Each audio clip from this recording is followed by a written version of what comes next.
नमस्कार दोस्तों, आपका मेरे YouTube चैनल हिंदी कहानी पर स्वागत है। प्रेरक गाथा महिमा माँ लक्ष्मी की। एक दिन लक्ष्मी जी की बड़ी बहन ज्येष्ठा ने उनसे कहा, बहुत दिनों से एक बात मेरे मस्तिष्क में कौंध रही है। सोचती हूँ कि तुमसे पूछूं या नहीं। ऐसी क्या बात है बहन? मन में जो कुछ भी है निसंकोच पूछो। वैसे भी कोई बात मन में न रखकर उसका समाधान कर लेना ही बुद्धिमानी है। लक्ष्मी जी ने मुस्कुराकर कहा, मैं अक्सर यही सोचती रहती हूँ कि सुंदरता में हम दोनों बराबर हैं, फिर भी लोग तुम्हारा आदर करते हैं और मैं जहाँ भी जाती हूँ वहाँ उदासी छा जाती है। मुझे लोगों की घृणा और क्रोध का शिकार होना पड़ता है, जबकि हम दोनों सगी बहनें हैं। ऐसा क्यों? लक्ष्मी जी ने हंसकर कहा, सगी बहन या समान सुंदरता होने से ही आदर नहीं मिलता। उसके लिए अपने को भी कुछ करना चाहिए। लोग मेरा आदर इसलिए करते हैं क्योंकि मैं उनके घर पहुंचते ही सुख के साधन जुटा देती हूँ। संपत्ति और वैभव से आनंदित होकर लोग मेरा उपकार मानते हैं, तभी मेरी पूजा करते हैं। उधर तुम्हारा यह हाल है कि जिसके यहाँ भी तुम जाती हो उसको गरीबी, रोग और आपदा सहनी पड़ती है। इसी वजह से लोग तुमसे घृणा करते हैं। कोई आदर नहीं करता। आदर पाना है तो दूसरों को सुख पहुंचाओ। ज्येष्ठा को लक्ष्मी जी की बात चुभ गई। उन्हें लगा कि लक्ष्मी जी को अपनी महिमा का अभिमान हो गया है। उन्होंने तड़प कर कहा, लक्ष्मी, तुम मुझसे हर बात में छोटी हो, अवस्था में भी और प्रभाव में भी। मुझे उपदेश देने का भी विचार न करो। अगर तुम्हें अपने वैभव का अहंकार है तो मेरे पास भी अपना एक प्रभाव है। मैं जब अपनी पर आ जाऊं तो तुम्हारे करोड़पति भक्त को भी पल भर में भिखारी बना दूं। लक्ष्मी जी को हंसी आ गई। उन्हें लगी, बहन तुम बड़ी हो इसलिए कुछ भी कह लो, लेकिन जहां तक प्रभाव की बात है मैं तुमसे कम नहीं हूँ। जिसको तुम भिखारी बनाओगी उसे मैं दूसरे दिन रंग से फिर राजा बना दूंगी। मेरी महिमा का अभी तुम्हें पता ही कहाँ है, और तुम्हें भी मेरी महिमा का पता ही नहीं है। जिसकी तुम सहायता करोगी उसे मैं दाने दाने के लिए मोहताज कर दूंगी। देखो बहन, दाने दाने के लिए तो तुम उसे मोहताज कर सकती हो जिससे मैं रूठ जाऊं, लेकिन जिसके सिर पर मेरा वरद हस्त न हो उसका तुम कुछ भी बिगाड़ सकती हो, परंतु जिस पर मेरी कृपा दृष्टि है उसका कोई भी बाल तक बांका नहीं कर सकता। अगर तुम अपना प्रभाव दिखाने को इतनी ही उतावली हो तो कल अपना प्रभाव दिखाकर देख लेना। ठीक है, बोलो कहाँ चलें? दूर क्यों जाए, पास ही अनुराधापुर है। उसमें एक ब्राह्मण रहता है, दीनानाथ। वह रोज मंदिर में पूजा करने जाता है और मेरा पक्का भक्त है। उसी पर हम अपनी अपनी महिमा दिखाती है। ज्येष्ठा को ताव आ गया। उन्होंने हाथ झटक कर कहा, ठीक है, देख लेना, कल तुम्हारा सिर ही झुक जाएगा। और कहकर वह एक ओर चली गई। लक्ष्मी जी वहीं खड़ी बहन के क्रोध और अहंकार पर मुस्कुराती रही। दूसरे दिन दोनों बहनें अनुराधापुर के विष्णु मंदिर में पहुंची। उन्होंने वेश बदल रखा था। साधारण स्त्रियों की तरह वे दोनों मंदिर के द्वार पर बैठ गईं। लोगों ने देखा अवश्य, किंतु किसी ने उनकी ओर कोई खास ध्यान नहीं दिया। ध्यान देने वाली कोई खास बात थी भी नहीं। वह मंदिर था और वहां हर रोज दिन दुखी आते जाते रहते थे। वहां आने वाले सभी किसी न किसी परेशानी में घिरे रहते थे। फिर भला उन्हें किसी दूसरे की परेशानी से क्या सरोकार हो सकता था। थोड़ी देर बाद वहां दीनू पंडित आया। दोनों बहनों की नजरें उस पर जम गई। पूजा करके जब वह लौटने लगा तो ज्येष्ठा ने कहा, लक्ष्मी, वह तुम्हारा भक्त आ रहा है, बन पड़े तो कोई सहायता करो।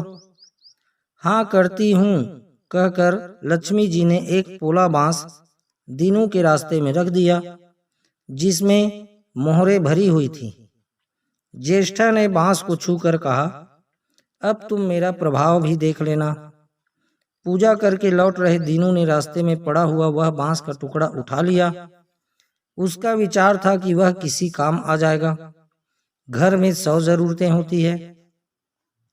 अभी वह पंडित कुछ ही आगे बढ़ा था कि उसे एक लड़का मिला।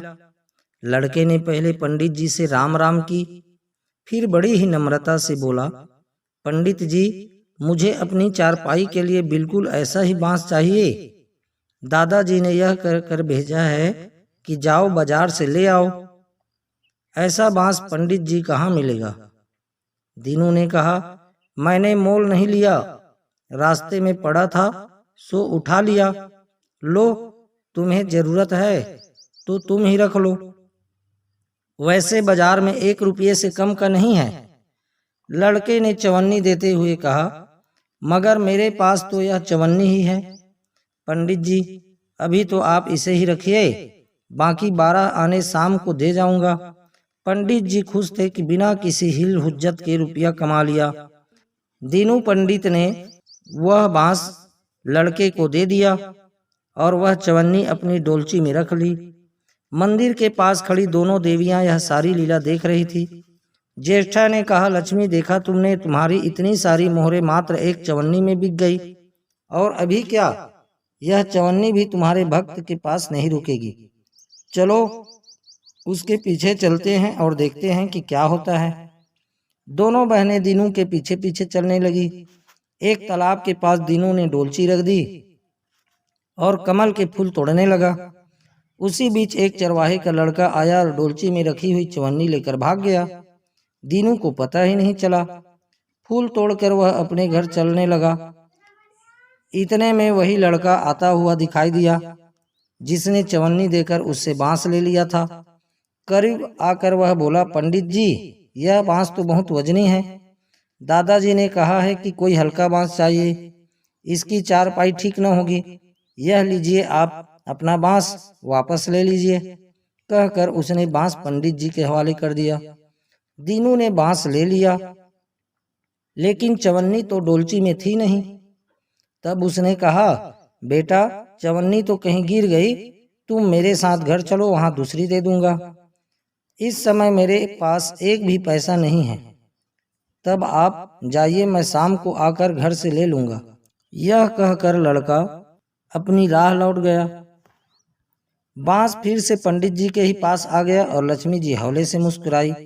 उनको इस प्रकार मुस्कुराते देखकर ज्येष्ठा मन ही मन में जल उठी। वह बोली, अभी तो खेल शुरू ही हुआ है, देखती चलो कि मैं इसे कैसे तिगनी का नाच नचाती हूँ। दीनू बेचारा इन सब बातों से बेखबर अपनी ही धुन में चलता जा रहा था। उसे क्या पता था कि वह शतरंज का मोहरा बना हुआ है। वह तो धूप छांव की भांति दोनों बहनों का प्रभाव सहता चुपचाप चला जा रहा था। आगे चलकर गांव का एक अहीर मिला। उसने दीनू को चवन्नी वापस करते हुए बताया, पंडित जी, मेरा लड़का आपकी डोलची से यह चवन्नी उठा लाया था। वह बड़ा ही शैतान है। मैं आपकी वही चवन्नी लौटाने आया हूँ। हो सके तो उस शैतान को माफ कर दीजिएगा। दीनू ने आशीर्वाद देकर चवन्नी ले ली और प्रसन्न मन से उस लड़के को पुकारने लगा, जो शाम को घर आकर चवन्नी लेने की बात कहकर लौटा जा रहा था। आवाज सुनकर लड़का लौट आया। अपनी चवन्नी वापस पाकर वह भी प्रसन्न हो गया। दीनू पंडित निश्चिंत मन से घर की ओर बढ़ने लगा। उसके एक हाथ में पूजा की डोलची थी और दूसरे में वही 5 हाथ का लंबा बांस। राह चलते दीनू पंडित सोच रहा था, बांस तो काफी वजनी है तो मजबूत भी होगा, क्योंकि ठोस है। इसे दरवाजे के छप्पर में लगा दूंगा, कई साल के लिए बल्ली से छुटकारा मिल जाएगा। ज्येष्ठा को उसके विचार पर क्रोध आ गया। लक्ष्मी जी के प्रभाव से दीनू को लाभ होता देख वह मन ही मन बुरी तरह जली जा रही थी। जब उन्होंने देखा कि पंडित का घर करीब आ गया है, तो कोई उपाय न पाकर उन्होंने दीनू को मारने के लिए विचार किया। उन्होंने कहा, लक्ष्मी, धन संपत्ति तो मैं छीन ही लेती हूँ, अब तुम्हारे भक्त के प्राण भी ले लूंगी। देखो वह किस तरह तड़प तड़प कर मरता है। और वह तुरंत सांप बनकर दीनू की ओर दौड़ पड़ी। लक्ष्मी जी को तनिक भी घबराहट नहीं हुई। वह उसी तरह खड़ी मुस्कुराती रही।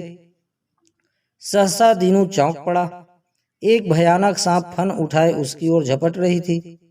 प्राण तो सभी को प्रिय होते हैं, उपाय रहते कोई अपने को संकट में नहीं पड़ने देता। दीनू ने पगडंडी वाला रास्ता छोड़ दिया और एक ओर भागने लगा, लेकिन सांप बनी ज्येष्ठा उसे भला कहाँ छोड़ने वाली थी। वह तो उस गरीब के प्राणों की प्यासी हो चुकी थी। वह भी दीनू के आगे पीछे दाएं बाएं बराबर दौड़ती ही रही। दीनू घबरा गया। उसने हाथ जोड़कर कहा, नाग देवता, मैंने तुम्हारा कुछ नहीं बिगाड़ा है, शांति से अपनी राह लौट जाओ। आखिर क्यों मुझ गरीब के पीछे पड़े हो? व्यर्थ में किसी ब्राह्मण को सताना अच्छी बात नहीं है। लेकिन वह नाग तो ज्येष्ठा का रूप था, जो दीनू को किसी भी तरह डसना चाहता था। प्रार्थना पर कुछ भी ध्यान न देकर वह सांप एक बारगी फुफकारता हुआ झपट पड़ा।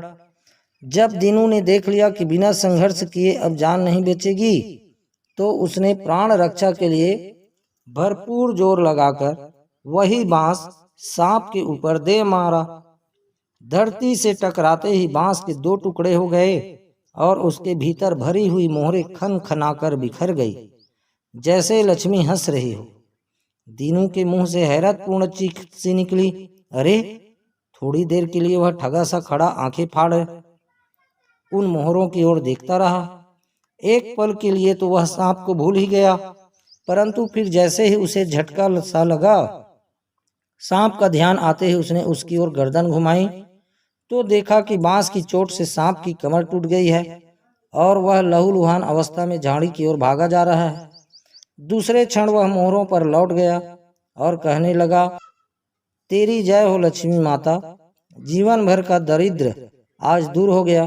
तेरी महिमा कौन जान सकता है। चलो अब घर में बैठकर तुम्हारी पूजा आरती करूंगा। और फिर वह जल्दी जल्दी उसने सारी मोहरें अंगोछे में बांध दी और लंबे लंबे कदमों से घर की ओर चल दिया। पीछे एक पेड़ की छाया में खड़ी लक्ष्मी अपनी बहन ज्येष्ठा से मुस्कुराकर पूछ रही थी, कहो बहन, सच बताना, बड़प्पन की थाह मिली कि अभी नहीं? बड़प्पन किसी को कुछ देने में ही है, उससे छीनने में नहीं।